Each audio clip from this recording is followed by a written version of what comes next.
Hello, dear friends. Bear and Frida and yes, doggy kisses. We all send doggy kisses. We are here with you today, for I love to tell the story. It's all about the hymns. And in keeping with my request to you about having and featuring your favorite hymns on this segment, I am so happy today to feature the wonderful Diane Eanes' favorite, which is called Mansion Over the Hilltop, or many people refer to this hymn as I've Got a Mansion. This hymn was written by Ira Forrest Stanfill, who not only was a well-known American gospel music songwriter, but interestingly, in doing my research about him, he was also, there they go. He was also a pastor. He was an ordained pastor. He was an evangelist. He was into broadcasting on the Christian Broadcasting Network. He also wrote a book called This Side of Heaven, which an independent film entitled This Side of Heaven was also made on his life and produced in 1987. So he lived a very wonderful life, creative life, active life. And so I thought it was really interesting today, as I featured this hymn for Diane, to just talk about his life and what he accomplished before he went to his mansion over the hilltop, right? Ira Forrest Stanfill was born in Bellevue, New Mexico on February the 14th, 1914. So he was a Valentine's baby over 100 years ago. Isn't that interesting? And he died on December the 30th, 1993. And my research here said that he died of a heart attack actually on December the 30th in 1993, less than 2 months shy of his 80th birthday. But Ira Stanfill was saved when he was 12 and graduated high school in 1932. He was called to preach, interestingly, soon after graduating Chillicothe, Missouri Junior College at the age of 22. And on April the 28th, 1939, the Southern Missouri District Council of the Assemblies of God ordained Stanfill to the gospel ministry. Stanfill began preaching when he was 22, first in a summer traveling ministry with Christian ambassadors of the Assemblies of God, then becoming a director of youth and music at a church in Breckenridge, Texas. He later became music director at Faith Tabernacle in Oklahoma City, Oklahoma, then became pastor of Trinity Assembly of God in Orange, California. In the early 40s, he served as the associate pastor at Full Gospel Tabernacle in Bakersfield, California, and in 1945, he became the music director at Bethel Temple in Fort Worth, Texas.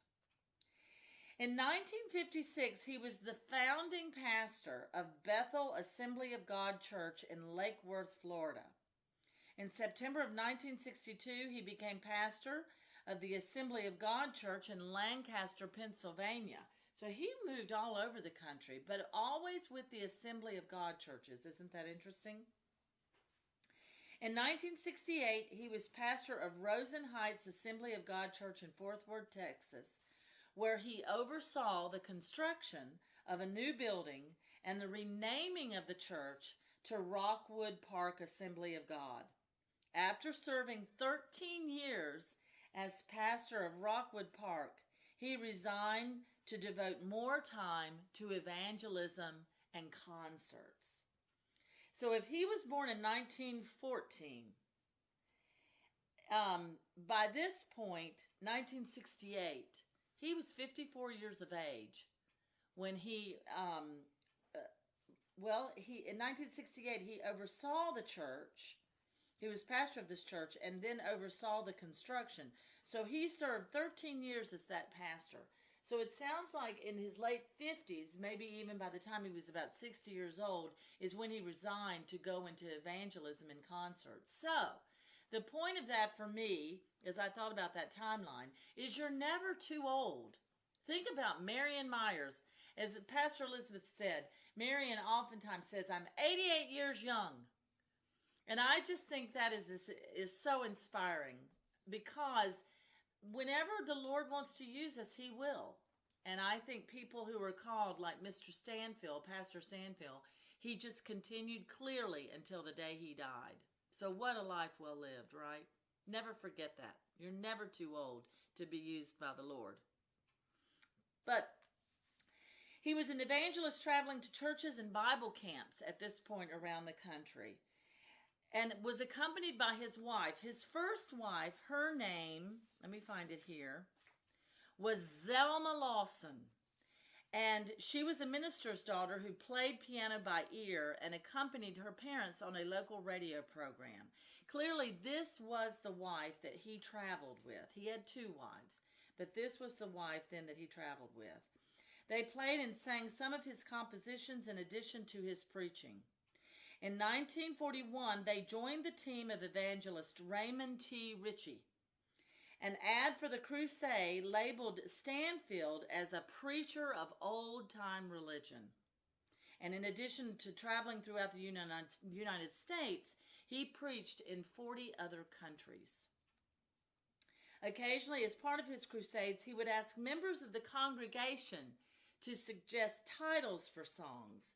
And selecting one title from these suggestions, he would write words and music for a song during the service. So what an amazing man, such a creative man. The big thing in his musical life was that by the age of 10, Stanfield had already become a fluent musician, having learned to play the piano, the organ, the ukulele, and the accordion. He went on to learn to play the xylophone, guitar, saxophone, and clarinet. At age 17, he was composing and performing his own music for church services, revival campaigns, and prayer meetings. As a singer-evangelist, Stanfield traveled the United States and Canada extensively and around the world to 40 countries over his career to preach and perform his music. Many famous secular singers have performed his works as well. Notably, Elvis Presley was the one who sang Mansion Over the Hilltop. Johnny Cash singing Summertime, and I Know Who Holds Tomorrow, I Walk with His Hand in Mine, and We'll Talk It Over are also a few of his titles that are familiar and still performed today. Stanfield composed more than 500 gospel songs. Recordings of his composition, Mansion Over the Hilltop, sold more than 2 million copies, and some of his songs have been translated into other languages. Stanfield also founded Hymn Time Publishers Incorporated and was the company's president, and he was inducted into the Gospel Music Hall of Fame in 1981 and the Southern Gospel Music Association Hall of Fame in 2001. Interestingly, he received an honorary PhD from Hyles-Anderson College in Hammond, Indiana. So what a creative and prolific man. Clearly a man of faith who gave us many wonderful gospel songs. And I'm just delighted today, in honor of our own Diane Eanes, to feature this hymn.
streets there are purest gold, are purest gold.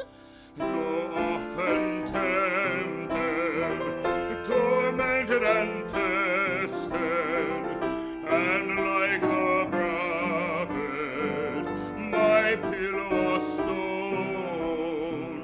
And though I find here no permanent dwelling, I know He'll give me a mansion my own. I've got a mansion just over the hilltop, in that bright land where we'll never grow old. And someday yonder we will never more wander, but walk the streets that are purest gold, are purest gold.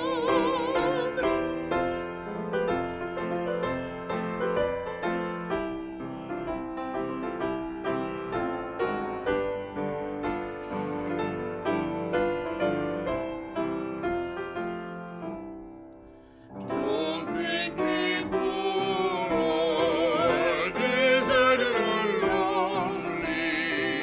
I'm not discouraged. I'm heaven bound. I'm just a pilgrim in search of a city. I want a mansion, a harp and a crown. I've got a mansion just over the hilltop, in that bright land where we'll never grow old. And someday yonder we will never more wander, but walk the streets that are purest gold, are purest gold. So I hope your hearts are smiling and that you're singing and dreaming of your mansions, because all of us, I can't wait till we get to heaven together. But in the meantime, folks, while we're here on earth, let us continue to love one another, take care of one another, and we'll see you again really soon.